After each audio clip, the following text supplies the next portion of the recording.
باب النہی عن تولیۃ الامارۃ والقضاء وغیرہما من الولایات لمن سألها او حرص علیہا فعرض بها، سوال کرنے اور حرص رکھنے والے کو امارت، قضاء اور دیگر عہدے دینے کی ممانعت، یعنی ایسے لوگوں کو عہدے نہیں دینے چاہیے جو اس کے حریص ہوں یا اس کو مانگے یا اس کو لینے کے لیے دوسروں سے سفارش کروائیں۔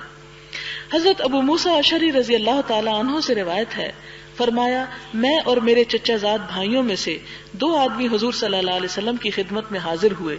ان میں سے ایک نے عرض کیا، یا رسول اللہ صلی اللہ علیہ وسلم، جن علاقوں کا اللہ تعالیٰ نے آپ کو والی بنایا ہے ان میں سے کسی علاقے کا ہمیں امیر بنا دو۔ دوسرے نے بھی یہی عرض کیا۔ حضور صلی اللہ علیہ وسلم نے فرمایا، ہم اس کام کا کسی ایسے شخص کو والی نہیں بناتے جو اس کی درخواست یا خواہش کرے، یعنی جو اپنے آپ کو اس کام کے لیے پیش کرے، کیونکہ وہ سب سے پہلی اس کی ڈسکوالیفیکیشن ہے کہ وہ کوالیفائی نہیں کرتا جو اپنے آپ کو خود پیش کرے۔